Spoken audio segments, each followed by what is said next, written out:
Éloignons-nous de la Terre pour la regarder de plus haut. Elle brille comme un sapin de Noël. La nuit, les grandes villes ressemblent à des taches jaunes, et le jour, nous pouvons voir des structures étranges, comme une île en forme de palmier dans les Émirats Arabes Unis ou une ligne sombre qui traverse la Chine, la Grande Muraille. Ce sont des traces de l'existence humaine. Maintenant, pointons notre télescope vers d'autres planètes. Mars, c'est juste un désert sans fin. Vénus, seulement des rochers et des volcans. Même si nous regardons dans l'espace lointain, toutes les planètes sont sans vie. Pas une seule trace de civilisation extraterrestre. Beaucoup de gens pensent que la Terre n'est pas la seule planète où il y ait de la vie. Voici notre galaxie. Il y a des milliards d'étoiles semblables au Soleil. Et voici l'univers observable avec des milliards de ces galaxies. Il y a un nombre presque infini d'étoiles. Et près de chacune d'elles, il doit y avoir des planètes habitables. Mais il se peut que nous n'ayons pas trouvé de vie sur d'autres planètes parce qu'elles se cachent justement sous leur surface. Par exemple, il y a Europe, un satellite de Jupiter légèrement plus petit que notre Lune. Sa structure ressemble à un œuf à la coque. Sa surface est une croûte de glace. Mais si on la traversait, on atteindrait un océan d'eau. Jupiter et ses satellites sont très éloignés du Soleil. Il y fait donc très froid, environ moins 170 degrés. L'eau liquide s'y transforme donc instantanément en glace. Mais Jupiter a une forte force gravitationnelle. Cela cause beaucoup de friction à l'intérieur d'Europe et ça réchauffe son noyau. Cette chaleur fait fondre la glace environnante et cela donne un océan d'eau liquide sous sa surface. L'eau est la base de toute vie, donc il pourrait y avoir de simples bactéries dans cet océan. Et qui sait, peut-être qu'il y a aussi d'autres formes de vie, comme des poissons aux formes étranges à cause de la faible gravité, ou des créatures semblables aux baleines, se nourrissant de plancton.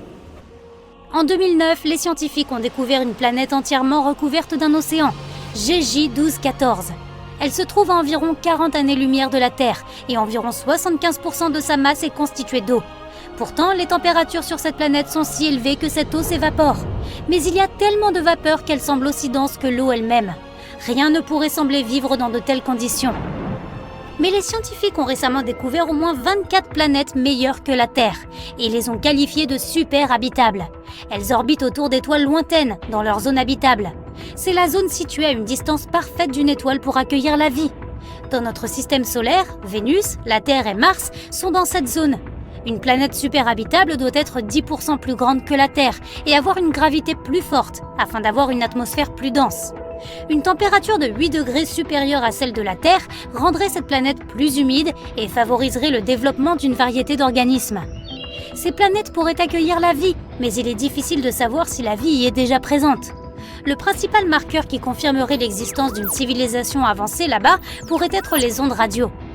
Imagine une planète habitable semblable à la Terre. Au cours de l'évolution, des êtres intelligents y sont apparus.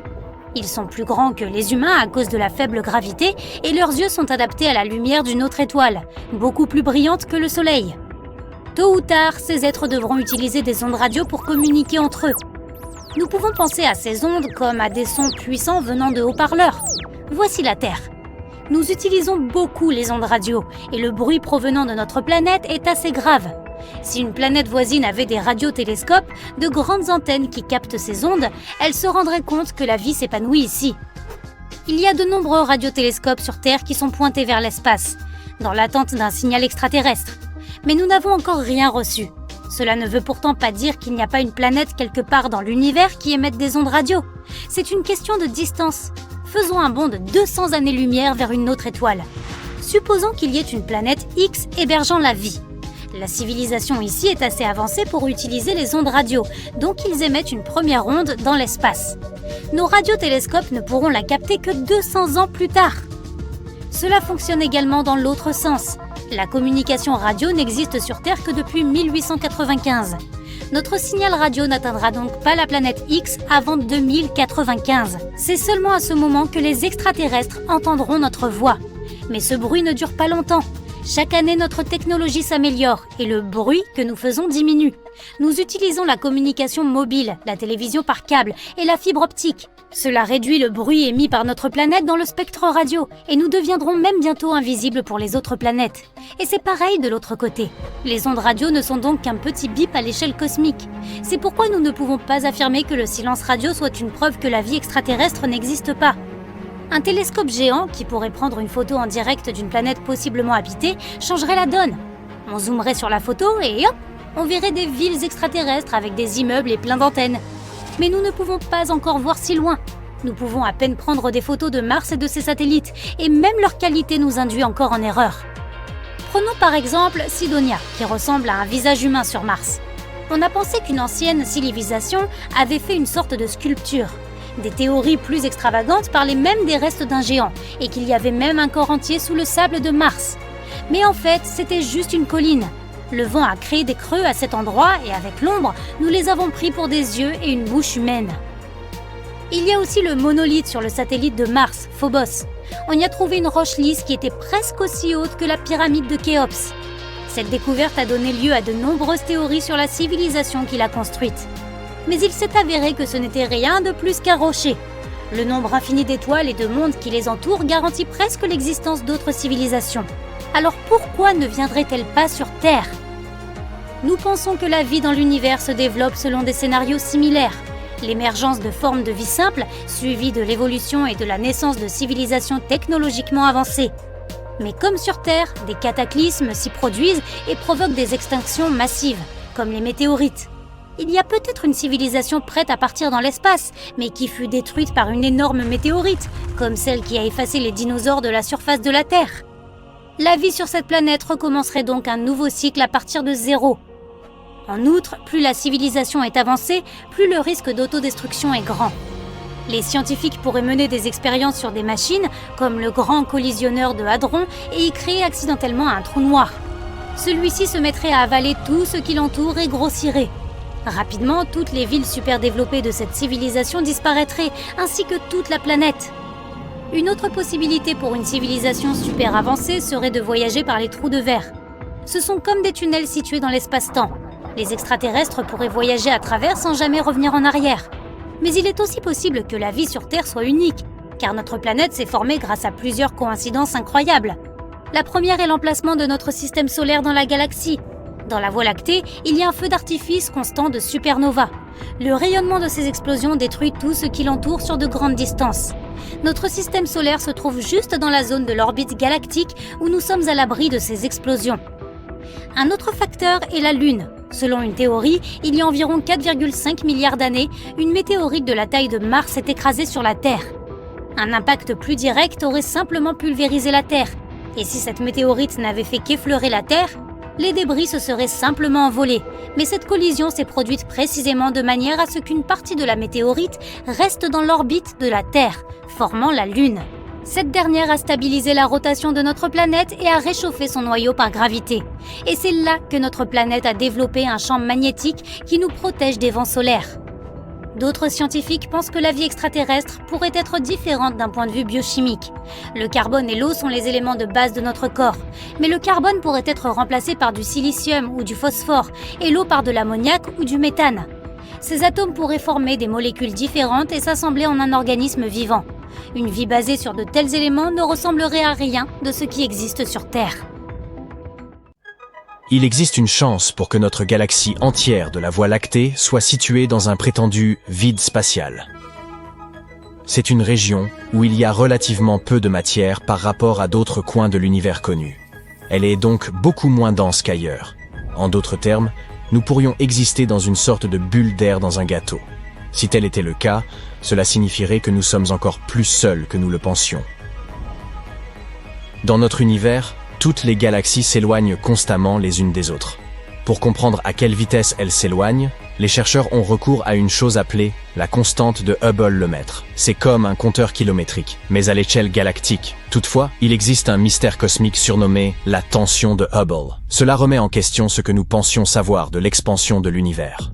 Les scientifiques considéraient autrefois la constante de Hubble-Lemaître comme un guide fiable, mais nos observations récentes remettent cette fiabilité en question. Les vitesses que nous observons dans la réalité ne correspondent pas aux distances que nous avions calculées et projetées. On ne sait pas pourquoi ces mesures ne correspondent pas. Des chercheurs ont suivi les mouvements des supernovas et ont constaté que l'univers semblait s'agrandir plus rapidement autour de nous que dans son ensemble, comme s'il nous évitait exprès. Après avoir pris cela en considération, on a commencé à supposer que nous pourrions tous vivre dans un vide cosmique. Les vides cosmiques sont de vastes espaces de vide entre les galaxies. Ils font ressembler notre univers entier à une grande éponge. Mais revenons au début. juste une fraction de seconde après le Big Bang. Juste après le commencement de tout, l'univers n'était qu'un plasma chaud et comprimé. Il ne présentait que de très petites variations de densité, appelées fluctuations quantiques. Après le Big Bang, l'univers a commencé à s'étendre. Ces fluctuations quantiques se sont développées avec lui, créant des régions où la densité de la matière varie. En raison de cela, l'univers ne s'est pas dilaté de manière uniforme partout. À la place, de petits amas de matière ont commencé à se regrouper, créant au fil du temps d'énormes structures, les galaxies. Celles-ci sont disposées en grands murs et filaments avec d'énormes écarts entre elles. Et ces écarts sont les vides, également connus sous le nom d'espaces sombres. Ces vides ne sont pas exactement vides. Ils recèlent en réalité plus de 15% de la quantité de matière que l'on trouve en moyenne dans l'ensemble de l'univers. Ils contiennent encore du gaz, de la poussière, de la matière noire, et même des étoiles et des galaxies. Cependant, ils ont une densité de matière très inférieure à celle des régions où se concentrent les galaxies, environ 1/10 de celle-ci. C'est pourquoi nous les considérons comme pratiquement vides. En général, leur diamètre varie de 30 à 300 millions d'années-lumière. C'est une distance énorme, même à l'échelle spatiale. Pour comparaison, la plupart des planètes et des nébuleuses que nous avons découvertes jusqu'à présent se situent à des centaines et plus rarement à des milliers d'années-lumière de nous. Dans le cas des vides galactiques, si vous étiez au milieu de l'un d'eux, vous ne verriez qu'une obscurité apparemment éternelle. Les étoiles les plus proches qui seraient tellement éloignées qu'elles vous seraient presque invisibles. Certains d'entre eux sont particulièrement vastes. Ils sont connus sous le nom de supervides. Le plus grand connu a été baptisé de manière très inspirée, le vide géant. Il est si grand qu'il nous est impossible de le concevoir, à une distance d'1,5 milliard d'années-lumière et avec un diamètre d'1 à 1,3 milliard d'années-lumière. Oui, c'est essentiellement un immense vide obscur. Mais même cet immense vide n'est pas entièrement creux. Le vide géant abrite 17 amas de galaxies différentes dans son étendue. Toutefois, ce n'est peut-être pas le plus grand vide de notre univers. Il existe également une chose appelée le point froid. C'est une zone inhabituellement grande et froide de notre univers que nous avons observée au moyen de micro-ondes. Elle ressort vraiment sur la carte de notre cosmos avec ses températures étonnamment basses. Et les scientifiques ont passé de nombreuses années à essayer de comprendre de quoi il s'agit. En 2015, des scientifiques ont suggéré que cet endroit pourrait être un supervide et probablement le plus grand jamais découvert. Faisant preuve d'encore plus d'originalité avec celui-ci, ils l'ont surnommé le Grand Vide. Si tout cela est avéré, cet endroit serait un vide d'environ 1,8 milliard d'années-lumière de diamètre, environ 1000 fois plus grand que les vides typiques. Tout le monde ne pense pas que ce soit possible, de sorte que les chercheurs continuent de débattre à son sujet. Il existe une autre théorie intéressante sur cet endroit.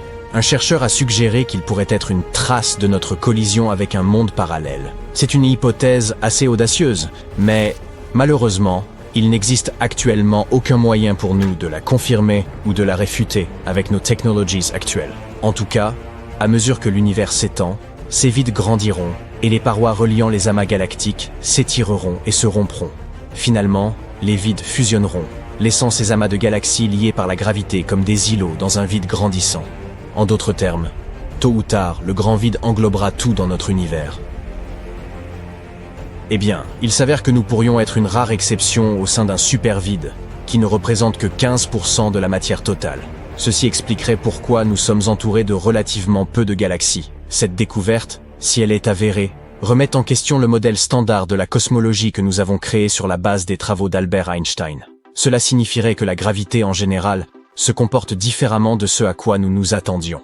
Selon le modèle standard, une sous-densité aussi significative ne devrait pas exister. En raison de cela, les scientifiques vont devoir considérer et explorer cette idée en profondeur. Elle pourrait bien remettre en question les bases mêmes de notre compréhension de la physique. Les scientifiques l'ont appelé le vide KBC.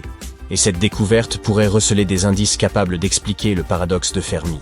Peut-être que dans cette partie spécifique de l'univers, où nous nous trouvons, la probabilité que la vie intelligente se développe quelque part à proximité est extrêmement faible. Peut-être que tous les êtres doués de conscience se trouvent quelque part au-delà de notre supervide. Mais cela ne signifie pas que nous devrions perdre espoir, ou que la vie quelque part à proximité soit impossible. En fait, la vie dans l'univers pourrait être beaucoup plus commune que nous ne le pensions auparavant.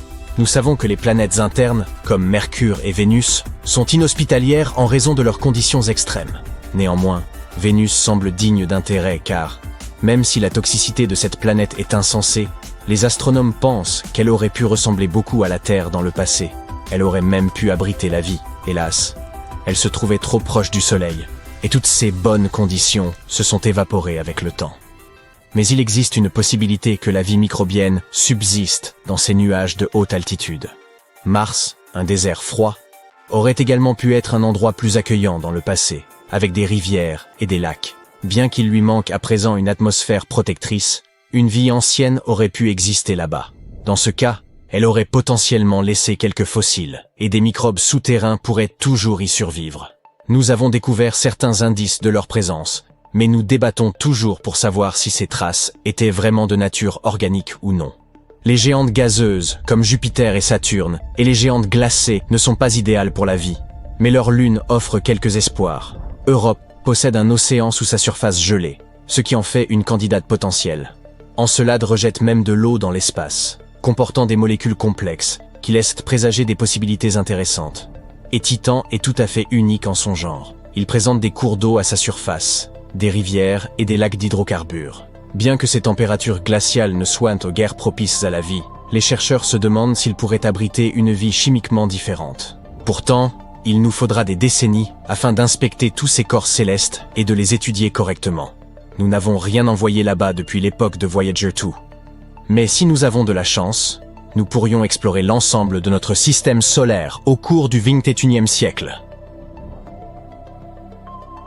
Dans tous les cas, il y a beaucoup de potentiel pour la vie, même dans notre seul système solaire, sans même mentionner toutes les planètes et galaxies que nous avons découvertes à proximité. Nos estimations suggèrent que l'univers observable, celui que nous pouvons voir donc, pourrait abriter environ 5300 milliards de mondes habitables.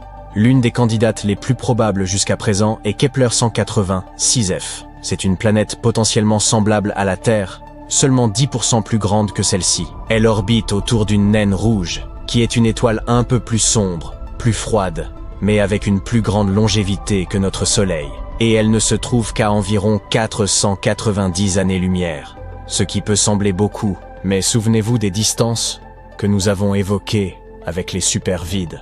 Alors, même si nous nous trouvons vraiment dans un supervide, nous avons encore la chance d'avoir de nombreuses galaxies et planètes autour de nous. Et si un jour nous trouvons un moyen de voyager à travers l'univers, quitter le vide KBC sera probablement à notre portée. Il y a probablement 36 autres civilisations présentes dans la Voie lactée, et plus de 170 milliards de galaxies dans l'univers observable. Les conditions pour la vie sont présentes partout dans l'espace. Alors où est tout le monde ? Le physicien nucléaire Enrico Fermi a posé exactement la même question lors d'une pause déjeuner avec ses collègues en 1950, ce qui a conduit à l'un des paradoxes les plus déroutants de l'univers. Même s'il y a une énorme probabilité que des civilisations extraterrestres existent, nous n'en avons toujours pas trouvé de preuves. Mais nous avons dans l'hypothèse dite du zoo une explication possible. Selon celle-ci, des sociétés extraterrestres avancées existent et savent exactement qui nous sommes et où nous sommes, mais choisissent intentionnellement de rester cachés. Ils nous observent tout simplement vivre nos vies étranges, comme si nous étions dans une sorte de zoo cosmique, et ils pourraient avoir de bien mauvaises intentions.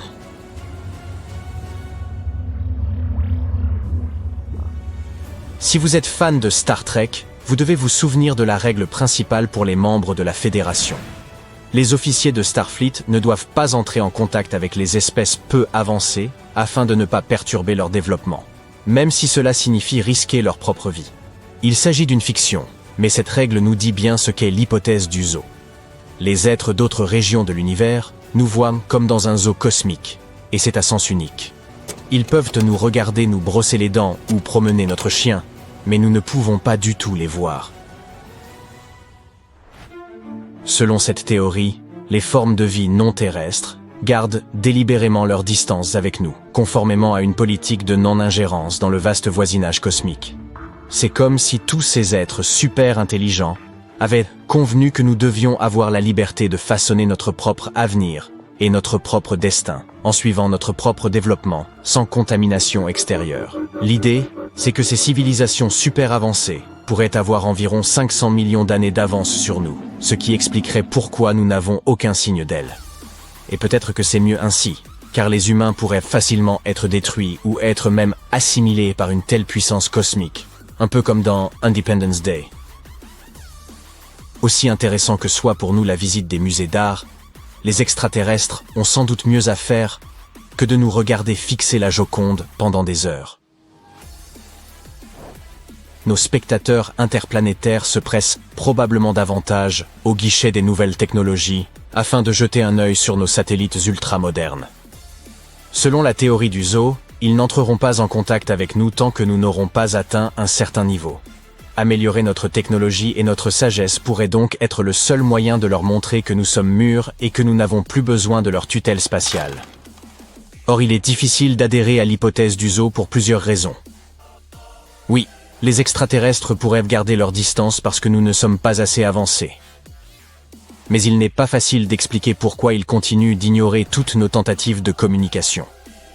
Même si les gardiens de zoo font de leur mieux pour ne pas intervenir dans la vie des animaux, je parie qu'ils n'ignoreraient pas un ours qui se mettrait soudain à articuler clairement son désir de communiquer. C'est la raison pour laquelle nous tentons sans cesse de provoquer une réaction chez les extraterrestres avec nos signaux radio. En 2017, dans une vallée située à 13 km au sud-est de la ville norvégienne de Tromsø, une antenne radar a transmis une musique électronique spécialement composée pour un auditoire intergalactique. La région visée était celle de JJ 273, également connue sous le nom d'étoile de Luyten. C'est une petite naine rouge située à 12 années-lumière de notre système solaire. Comme les ondes radio se déplacent à la vitesse de la lumière, nous devrons attendre plus de 2 décennies avant de chercher une réponse. Mais le problème avec les ondes radio, c'est que nous ne savons pas exactement où chercher. Des civilisations pourraient se trouver à plus de 17 000 années-lumière. Et nous ne savons pas quelle fréquence radio les extraterrestres utilisent pour discuter. De la Terre, nous utilisons le spectre radio pour envoyer des signaux dans l'univers. Nous nous disons que ce qui fonctionne pour nous pourrait tout aussi bien fonctionner pour d'autres. Mais en fait, il est très possible qu'il s'agisse d'une technologie obsolète pour ces sociétés avancées. C'est pourquoi nos scientifiques cherchent à présent d'autres formes de technosignature, des signes d'activité technologique. Lumières urbaines, panneaux solaires, mégastructures ou satellites artificiels. Ils étudient également l'atmosphère des planètes qui orbitent autour des étoiles proches. Car une civilisation avancée pourrait très bien modifier son atmosphère avec différents gaz et la rendre ainsi détectable. Mais en dépit de décennies d'observation, nous n'avons toujours pas de preuve que des civilisations extraterrestres existent, bien que ça ne veuille pas dire qu'elles n'existent pas. Même en élargissant notre champ de recherche, nos chances sont beaucoup plus grandes de gagner au loto que de découvrir une civilisation extraterrestre. Environ une chance sur 3 milliards. Des créatures spatiales répondent peut-être à nos tentatives de communication, mais d'une manière que nous ne pouvons pas comprendre. L'univers existe depuis plus de 13 milliards d'années, tandis que les humains sont apparus il y a seulement 200 000 ans, ce qui représente environ 0,01% de l'âge de l'univers. Il est donc possible que notre développement en soit encore à un stade beaucoup trop bas pour que nous puissions comprendre les messages d'autres êtres super intelligents. Nous continuons d'attendre qu'un immense ovni atterrisse sur Terre et que des extraterrestres verts aux grands yeux en sortent. Mais il est possible que nos voisins intergalactiques soient davantage intéressés par la construction de nanotechnologies à des fins de surveillance. Ils pourraient également essayer de communiquer en utilisant des neutrinos, des particules subatomiques d'une masse extrêmement réduite, capables de traverser notre planète sans être détectées par nos dispositifs actuels. L'hypothèse du zoo pose un autre problème.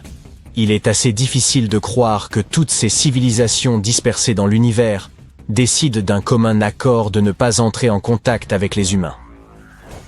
Pour que cela se produise, il faudrait une grande structure, avec une intelligence supérieure, une espèce de chef de l'univers qui obligerait les autres, par un ensemble de règles, à nous tenir à l'écart.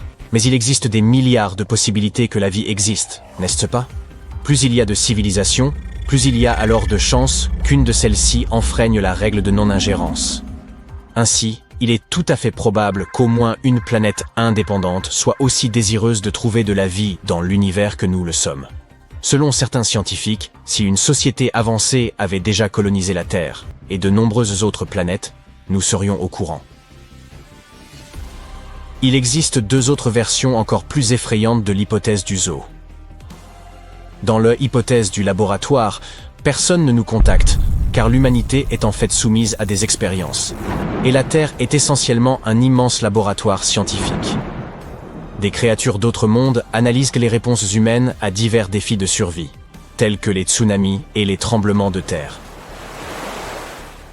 Dans ce cas, l'accord de non-ingérence signé par l'ensemble de nos voisins aurait un peu plus de sens,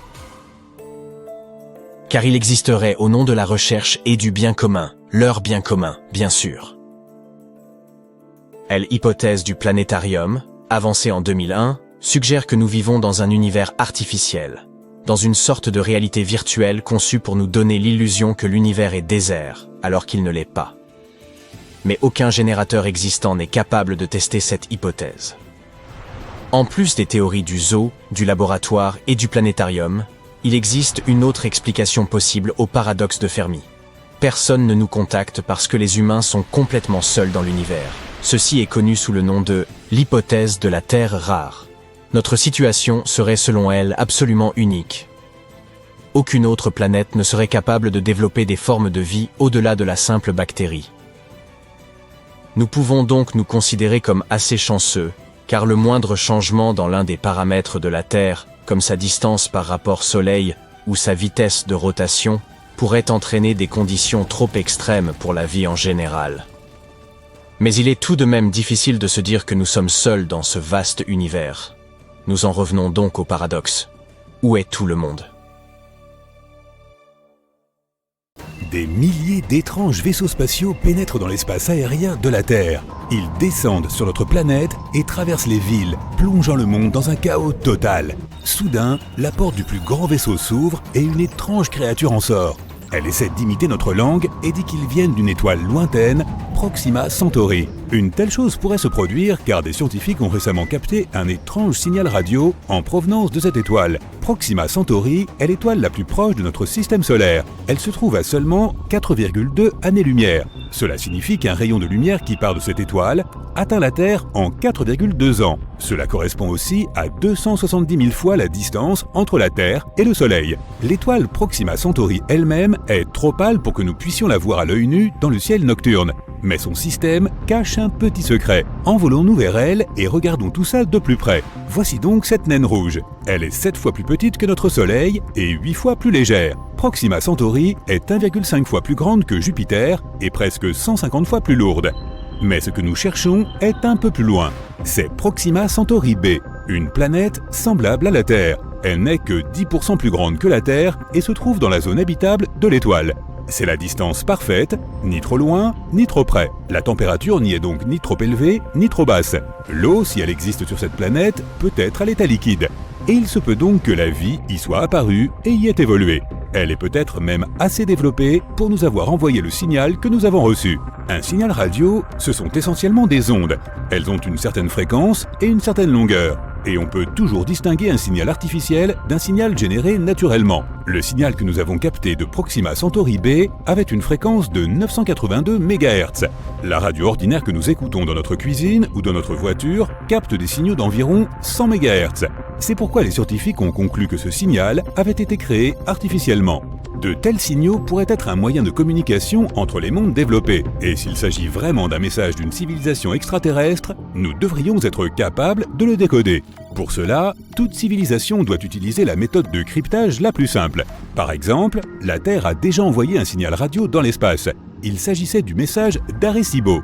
Ce message est composé de 1779 bits.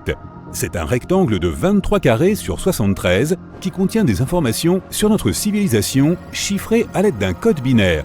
En haut du rectangle, il y a le système de numération que nous utilisons. Ils sont inscrits en blanc. Cette chose violette est la clé pour lire la partie suivante du message. Les numéros atomiques des éléments comme l'hydrogène, le carbone, l'azote, l'oxygène et le phosphore sont codés dans cette clé. Ce sont les éléments clés qui peuvent donner naissance à la vie. Si ceux qui reçoivent ce signal peuvent donner un sens au numéro et à la clé, ils peuvent lire la partie suivante du message. Ces choses vertes sont les éléments constitutifs de notre chaîne d'ADN. Et tout en bas, voici la chaîne d'ADN elle-même. Le rectangle blanc indique le nombre de paires de ces blocs de construction, et les hélices bleues montrent la forme d'une chaîne d'ADN. Ensuite, nous voyons la silhouette humaine elle-même. L'objet blanc et bleu à sa gauche est un nombre codé indiquant notre taille moyenne. L'humain est dessiné ici au-dessous de la chaîne d'ADN pour que la civilisation extraterrestre puisse comprendre à quoi nous ressemblons. Et le rectangle blanc à droite du dessin de l'humain indique la population de la Terre au moment du message. Elle était de 4,2 milliards en 1974, soit presque la moitié de la population actuelle. La partie suivante est un dessin de notre système solaire. Le grand carré jaune est le Soleil. Viennent ensuite toutes les planètes de notre système, y compris Pluton. À l'époque, elle était considérée comme une planète. La Terre est un peu décalée vers le haut pour que la civilisation extraterrestre puisse comprendre d'où vient ce message. Et le dernier dessin représente l'observatoire d'où ce message a été envoyé. Ce signal est maintenant en route vers l'amas d'étoiles M13 à 25 000 années-lumière de la Terre. Il n'arrivera donc pas avant 25 000 ans. Et il nous faudra 25 000 ans de plus avant d'obtenir une réponse, s'il y a vraiment quelqu'un de l'autre côté qui peut recevoir le signal. Si le signal de Proxima Centauri est lui aussi un message, nous aurons besoin de temps pour le décoder. Alors, allumons notre machine à calculer super puissante et attendons le résultat. Mais ce n'est pas le premier signal mystérieux que nous captons sur Terre. Des scientifiques ont enregistré un signal inhabituel appelé WOW en 1977. Ils ont supposé qu'il provenait de la constellation du Sagittaire. Le télescope a capté ce signal pendant une durée impressionnante de 72 secondes. Plus tard, l'un des scientifiques a conclu que le signal était artificiel. Il a écrit « WOW » sur la page d'impression, tout simplement sa réaction. Les observations et études suivantes ne nous ont pas permis de capter à nouveau ce signal. Selon certaines théories, il provenait d'un vaisseau spatial qui passait par là. Et comme il était reparti, nous ne pouvions plus détecter son signal. Mais le plus probable est qu'il ait été créé sur Terre. Dirigé vers le haut, il se serait réfléchi sur un objet à haute altitude, par exemple sur un avion, un satellite, ou sur des débris spatiaux en orbite autour de notre planète. Ensuite, il aurait été capté par le télescope. Et comme il avait été créé par l'homme, toutes ses caractéristiques, comme sa longueur d'onde et sa fréquence, ont pu dérouter les scientifiques. En 2017, des scientifiques ont enregistré une éruption sur Proxima Centauri. La luminosité de l'étoile a été multipliée par 1000 en seulement 10 secondes. Avant cela, il y avait eu une autre éruption, plus faible, mais qui a duré environ 2 minutes. Avec ces éruptions, Proxima Centauri a émis d'énormes quantités de radiation. S'il y avait de la vie sur la planète proche de l'étoile, ces éruptions l'auront probablement détruite. Les vents stellaires auront simplement anéanti l'atmosphère de la planète et rendu sa surface impropre à la vie. Dans l'ensemble, la planète Proxima Centauri B reçoit 60 fois plus de rayonnement à haute énergie et 400 fois plus de rayons X que la Terre. Les scientifiques ont conclu qu'il n'y a qu'une chance sur 100 millions qu'il y ait de la vie sur cette planète. Et même si nous ne savons pas encore avec certitude si le signal était artificiel ou naturel, le scénario d'un groupe de vaisseaux spatiaux débarquant soudain sur Terre est très probablement impossible. Notre seule méthode pour rechercher des civilisations extraterrestres est d'utiliser les ondes radio. Elles sont comme un bruit fort qui part de notre planète dans différentes directions à la vitesse de la lumière. Le principal problème ici, ce sont les distances gigantesques. Notre galaxie, la Voie lactée, a un diamètre de 100 000 années-lumière. Suppose qu'il y ait de la vie à l'autre bout. Si nous leur envoyons un signal radio, il n'atteindra pas la planète avant 100 000 ans, et nous ne recevrons pas de réponse avant 200 000 ans. Ce serait la même chose si quelqu'un voulait un jour nous contacter. Nous n'avons pas appris à créer et à recevoir des signaux radio avant le 19e siècle. Si une civilisation est apparue en même temps que nous, quelque part dans la Voie lactée, et qu'elle a inventé la radio, nous ne recevrons pas son signal avant plusieurs millénaires. De plus, le bruit radio de notre planète commence à s'estomper. Nous utilisons le Bluetooth, la fibre optique, la télévision par câble. Dans environ 100 ans, nous ne serons plus audibles pour les autres mondes. Ou pire encore, imagine qu'il y ait eu quelque part une civilisation qui envoyait des signaux dans l'espace. Les signaux atteignaient notre planète, mais nous n'avions pas encore la technologie pour les capter. Puis, ce monde émetteur a évolué et son signal s'est éteint. Nous aurions pu capter des restes d'ondes radio à la dérive dans l'univers, mais nous avons installé nos antennes trop tard. Il y a environ 2000 milliards de galaxies dans l'univers. Chacune d'entre elles contient des milliers de milliards d'étoiles semblables à notre Soleil. Il y a peut-être une planète près de l'une d'elles qui ressemble à la nôtre. La vie pourrait y être apparue. Cette civilisation lointaine, tout comme nous, regarde dans ses télescopes et espère capter un jour le signal radio d'une planète inconnue. Hé, réveille-toi, vite, écoute ça. C'est un signal FM de 5 secondes provenant des lunes de Jupiter. Tu cherches à tâtons ton téléphone et tu informes tes collègues. Ils s'affolent de la nouvelle et se précipitent au laboratoire. Tu es un scientifique qui travaille avec la sonde Juno, chargé d'explorer Jupiter depuis des années. Mais c'est la première fois que tu es témoin de quelque chose d'aussi inhabituel. Ganymède est la plus grande lune de Jupiter et aussi la plus grande de notre système solaire. Si ce corps spatial n'était pas en orbite autour de Jupiter, il serait classé comme une planète. Elle est même plus grande que Mercure et Pluton. Ce qui distingue cette lune des autres est le fait qu'elle possède son propre champ magnétique. Elle est née il y a environ 4,5 milliards d'années, ce qui signifie qu'elle est aussi vieille que Jupiter elle-même. Ce corps spatial de la taille d'une planète met 7 jours terrestres pour tourner autour de sa propre planète. Tout le monde se rassemble au laboratoire, attendant impatiemment que tu passes l'enregistrement du signal venant de l'espace. Tes collègues se mettent au travail, essayant de trouver la source de ce son mystérieux.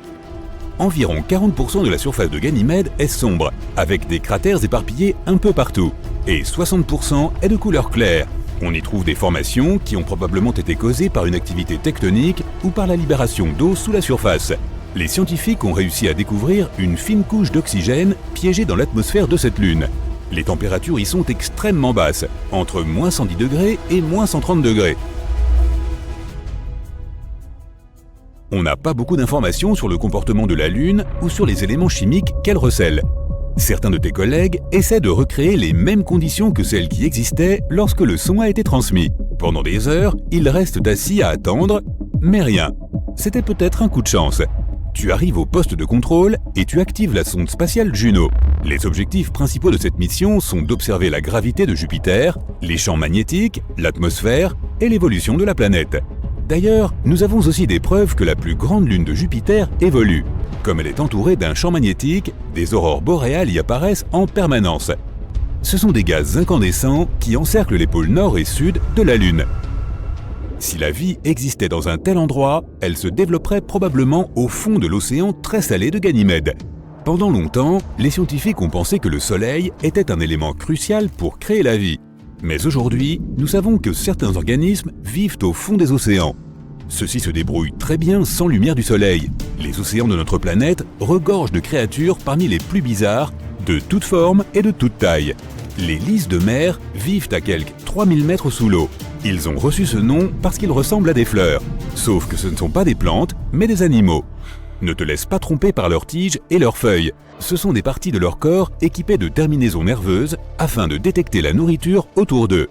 Les requins lutins font probablement partie des requins les plus étranges vivant au fond de l'océan. Ils peuvent atteindre 3,50 m de long et ont un museau très inhabituel. Maintenant, regarde la baudroie. Elle a une boule bioluminescente sur la tête pour attirer ses proies et se diriger dans les sombres fonds marins. C'est une lampe de poche naturelle qui n'a jamais besoin de nouvelles piles. Mais seules les femelles en sont dotées. Le blobfish est un autre animal bizarre vivant au fond de l'océan. Il peuple les océans Atlantique, Pacifique et Indien à 2700 mètres de profondeur. Quoi qu'il en soit, même si tu as demandé à tout le monde de garder la nouvelle confidentielle, elle transpire dans les médias d'une façon ou d'une autre et devient un nouveau sujet brûlant. Tu reçois un appel d'une agence de presse. Ils veulent t'interviewer sur cette découverte qui pourrait prouver que la vie existe dans l'espace. Le lendemain, tu te rends à la chaîne d'information pour parler de ta découverte. Tu as tout un public en direct dans le studio qui observe chacun de tes mouvements, même lorsque tu tends la main pour attraper ton verre d'eau. L'équipe se précipite pour faire quelques vérifications de dernière minute avant que tu ne sois en direct à l'antenne. La maquilleuse fait quelques dernières retouches, l'ingénieur du son te demande de tester ton micro une fois de plus. Plusieurs des producteurs sont assis sur les sièges de devant. Des lumières vives inondent le studio. Le compte à rebours est lancé. 3, 2, 1 et... On te présente et l'animateur te demande d'expliquer ce que tu as entendu. Tu leur parles de la sonde spatiale Juno qui orbite autour de Jupiter. Après quelques questions, l'animateur aborde enfin la plus redoutée de toutes. Le son mystérieux pourrait-il provenir d'une autre civilisation? Tout le monde retient son souffle, attendant que tu répondes. Tu te figes, ne sachant pas quoi dire. Même si la pression au fond de l'océan est 1000 fois plus forte qu'à sa surface, la vie parvient à s'y développer. Les algues, qui sont considérées comme un mets délicat dans le monde océanique, ne sont pas comprises dans le menu pour les créatures des profondeurs en raison du manque de lumière solaire. Beaucoup de ces habitants des fonds marins doivent se contenter des restes qui descendent des couches supérieures de l'océan. Les températures glaciales et la pression intense ont modifié les cellules de ces créatures. Elles sont devenues plus résistantes que celles du poisson standard. Les bactéries ont développé leurs propres moyens de survie. Des études montrent qu'elles se nourrissent de certains gaz et produits chimiques comme le soufre et le dioxyde de carbone. Du méthane et de l'hydrogène sont libérés lorsque les plaques tectoniques se déplacent les unes contre les autres. Et certaines de ces bactéries se nourrissent aussi de ces gaz. Les tardigrades, également connus sous le nom d'oursons d'eau, sont des créatures microscopiques qui peuvent vivre et prospérer dans des conditions extrêmes. On peut en trouver dans les volcans, les glaciers et même dans le vide de l'espace. Ce qui signifie que certaines formes de vie pourraient bien exister sur Ganymède. Tu expliques cela à ton public. Puis, tu mentionnes que tu n'as pas assez d'informations pour déterminer si c'est une autre civilisation ou un phénomène naturel qui a produit ce son. Cela ne veut pas dire que le fond des océans glacés de Ganymède ne regorge pas de ses propres créatures bizarres et étranges. On y trouve peut-être des bêtes légendaires comme le kraken ou le léviathan. Ou des poissons luisants bizarres avec 2 têtes, des tentacules et une grande nageoire. Ou des crabes géants. Les bactéries qui s'y trouvent pourraient être aussi variées que les nôtres. Les plantes, si elles existent, doivent être assez fortes pour survivre aux températures négatives. Les animaux pourraient être aussi grands que nos baleines bleues ou aussi petits que le plancton. Après l'interview, tu retournes au laboratoire pour examiner les enregistrements une fois de plus. En rentrant chez toi, tu vois des affiches de toi avec des titres comme « Ne sommes-nous pas seuls ?» Tu es devenu une célébrité. De nombreux passants prennent des photos de toi, plusieurs agences t'ont contacté pour d'autres interviews. Certains magazines scientifiques veulent même te mettre en couverture en tant que personnalité de l'année. Chaque fois que tu vas au travail, tu attends que le son se produise à nouveau, mais rien. Tu envoies un signal depuis la sonde Juno pour essayer d'établir une sorte de contact avec ce qui a produit le son. Rien. Cette nuit-là, tu t'endors une fois de plus sur ton bureau. Une idée fulgurante te réveille au milieu de la nuit. Il y a peut-être quelque chose qui t'a échappé. Tu refais tes calculs et tu réalises que la réponse était sous tes yeux depuis le début. Ce n'est pas une autre civilisation qui a produit ce son, mais des électrons. Chaque planète produit son propre son. Il est créé lorsque les particules chargées du vent solaire et de la magnétosphère de la planète interagissent les unes avec les autres. C'est ce qui s'est passé sur Ganymède. Les électrons de son champ magnétique, où la sonde spatiale a capté le signal, agissaient de façon plus étrange que d'habitude. Et cela a amplifié certaines fréquences irrégulières. Tu es très embarrassé et tu passes le reste de la nuit à passer des appels et à annoncer la nouvelle à ton équipe. L'agence qui t'a interviewé publie une déclaration. Ils expliquent qu'en réalité, aucune civilisation extraterrestre n'est en train d'essayer de nous contacter. Tu t'assieds à ton bureau en attendant que le prochain événement important se produise. Tu t'assieds à ton bureau en attendant que le prochain événement important se produise. Europa est une autre des lunes de Jupiter qui pourrait abriter la vie. Elle est composée d'un noyau de fer, d'un manteau et d'un océan salé qui fait 2 fois le volume de tous les océans de la Terre. Et tout comme Ganymède, l'océan se trouve sous une couche d'eau glacée. Les scientifiques affirment qu'il pourrait même y avoir des volcans actifs et que des bactéries résistantes pourraient y vivre. Avec suffisamment d'eau, certains composés chimiques et une source d'énergie, Europa pourrait abriter la vie. Mais il est peu probable que nous y trouvions autre chose que de minuscules microbes. Des sons étranges et inhabituels sortis de nulle part se répandent dans toute notre galaxie, se répétant constamment, et nous n'avons jamais rien entendu de tel auparavant. Les scientifiques l'ont découvert en 2020 et cela ne ressemblait à aucune des autres signatures énergétiques qu'ils avaient déjà étudiées. Des signaux radio clairs et puissants se produisent de temps à autre et disparaissent mystérieusement en l'espace d'une journée. Cela ne correspond au profil d'aucun corps spatial que nous connaissions. Le signal est un peu irritant et il disparaît de façon aléatoire. Lorsque les scientifiques ont essayé de faire correspondre le signal avec les observations d'autres télescopes, il avait disparu. Les étoiles de faible masse émettent parfois des ondes radio, mais pas ici car leur équivalence s'exprime surtout en rayons X. Les étoiles effondrées très denses comme les pulsars et les magnétars ne constituent pas non plus une explication possible. La solution la plus proche qu'ils aient trouvée est une classe mystérieuse d'objets que nous connaissons sous le nom de source radio du centre galactique, GCRT. Il s'agit d'une source radio qui brille et s'illumine rapidement. Elle se désintègre près du centre de notre galaxie et pourrait nous aider à percer les mystères de l'univers. Si tu avais une voiture volante capable d'accélérer à la vitesse de 95 km/h, tu n'aurais besoin que d'1 heure pour aller dans l'espace. La Lune est un peu plus loin, 400 000 km, soit environ 10 fois la circonférence de notre planète.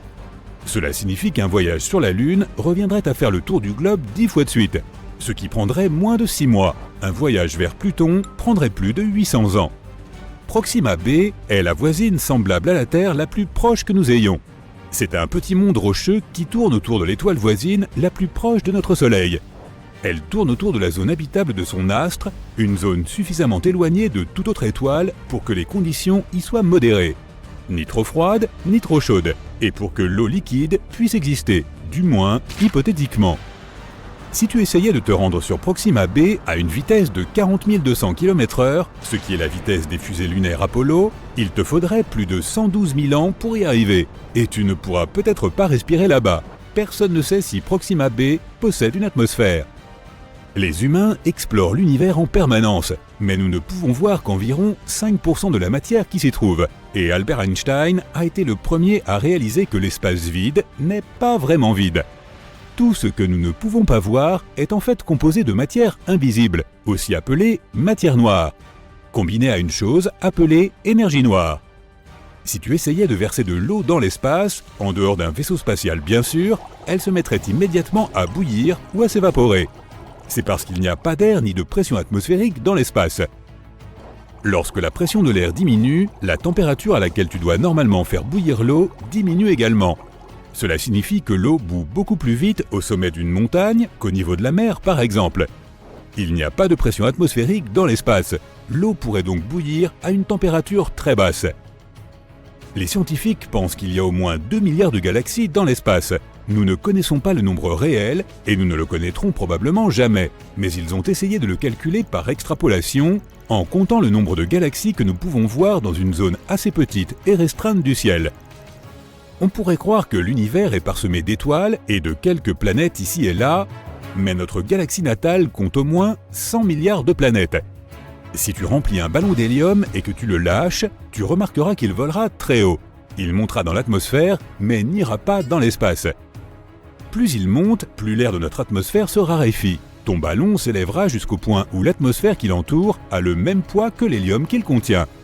Cela se produira à une hauteur d'environ 32 km au-dessus de la surface terrestre. C'est donc l'altitude maximum qu'un ballon à l'hélium puisse atteindre. Nous ne savons pas vraiment quelle est la taille de l'univers, nous ne pouvons pas voir ses bords et nous ne savons même pas s'il a un bord. La technologie actuelle nous permet de voir à une distance d'environ 14 milliards d'années-lumière de notre planète. Cela signifie que nous pouvons voir environ 28 milliards d'années-lumière de diamètre, en commençant par la couche la plus externe de notre atmosphère, qui se termine à environ 960 km au-dessus de la surface de notre planète. Quoi qu'il en soit, la taille de l'univers change constamment et s'agrandit avec le temps. Mercure est la planète la plus proche du Soleil, si bien que la plupart des gens pensent que c'est aussi la planète la plus chaude. Pourtant, c'est Vénus qui détient ce titre. C'est la deuxième planète la plus proche de notre étoile centrale, environ 30 millions de kilomètres plus loin du Soleil que Mercure. Mais Mercure n'a pas d'atmosphère. Or, cette dernière agit comme une sorte de couverture chauffante qui aide à maintenir la chaleur provenant du Soleil. Vénus a une atmosphère étonnamment épaisse, environ 100 fois plus épaisse que celle de la Terre. Son atmosphère ne laisse pas sortir la chaleur, elle la conserve et rend Vénus de plus en plus chaude. De plus, elle est principalement composée de dioxyde de carbone, qui laisse librement entrer l'énergie solaire. Mais il est moins transparent et perd donc moins les radiations à grande longueur d'onde émises par la surface chaude. La température moyenne y est d'environ 468 degrés Celsius, ce qui est assez chaud pour faire fondre l'étain. La température maximale sur sa voisine Mercure est de 427 degrés Celsius. Dans environ 2 milliards d'années ou plus, il fera bien trop chaud pour que la vie puisse exister sur notre précieuse planète. Au fil des centaines de millions d'années à venir, notre Soleil continuera à être de plus en plus chaud et brillant. Finalement, les températures seront si élevées que nos vastes océans seront évaporés.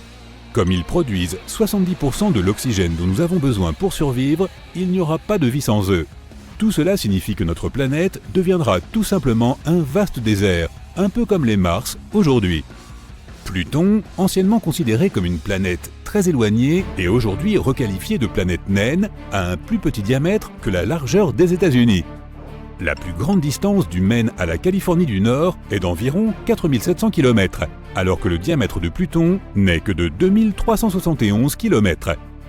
Pluton est très loin, mais le bord de notre système solaire est 1000 fois plus éloigné que cette planète naine.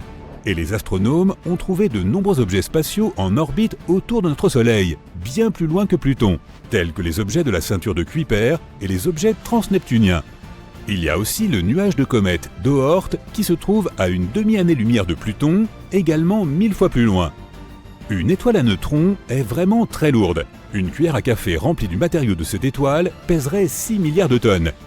Les étoiles à neutrons sont issues d'énormes étoiles qui n'ont plus de carburant. L'étoile en déclin explose et son noyau se désagrège, mais à cause de la gravité, il forme une étoile à neutrons extrêmement dense. Ces étoiles ont généralement une masse allant jusqu'à 3 soleils, mais leur rayon est d'environ 10 km, ce qui en fait l'un des objets les plus denses de notre univers, du moins à notre connaissance. L'univers a une couleur et il s'agit d'une sorte de beige ou latte cosmique. Il a aussi sa propre odeur qui rappelle le steak grillé ou le métal chaud. Du moins, c'est ce qu'ont dit les astronautes qui ont flotté dans l'espace.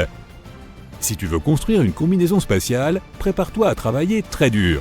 Il faut 5000 heures pour en fabriquer une, et elle te coûtera $1 million. Une très bonne combinaison aura 11 couches de matériaux et pèsera environ 50 kg. Et il faut qu'elle soit confortable. Tu auras besoin de plus d'espace à l'intérieur, car tu grandis de 5 cm dans l'espace. Quand tu flottes dans l'espace, la gravité de la Terre n'a pas d'impact sur toi. C'est pourquoi les vertèbres de ta colonne vertébrale peuvent se dilater et se détendre un peu. Ce qui signifie que tu seras peut-être 3% plus grand. Pour une personne d'1,80 m, cela représente environ 5 cm supplémentaires. Ne t'inquiète pas, ce n'est pas permanent. Dès que tu redescendras sur Terre, tu retrouveras ta taille normale en quelques mois.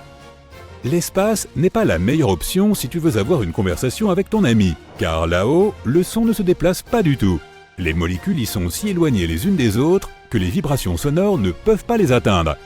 Ce qui signifie qu'elles ne peuvent pas vibrer et donc que nous ne pouvons pas les entendre. Les films ont donc raison à ce sujet, personne ne pourrait t'entendre crier dans l'espace. Nous vivons en quelque sorte à l'intérieur de notre Soleil. Le Soleil n'est pas seulement cette grosse boule de feu située à 150 millions de kilomètres de nous. Son atmosphère extérieure est bien plus grande. Elle s'étend bien au-delà de la surface que nous pouvons voir. L'orbite de notre planète traverse son atmosphère ténue. Les rafales de vent solaire qui créent les aurores australes et boréales en sont d'ailleurs la preuve. Cela signifie que d'une certaine manière, nous vivons à l'intérieur du Soleil. Et pas seulement nous, mais d'autres planètes aussi, y compris la lointaine Neptune. L'héliosphère, qui est ce que nous appelons l'atmosphère solaire externe, s'étend sur environ 16 milliards de kilomètres.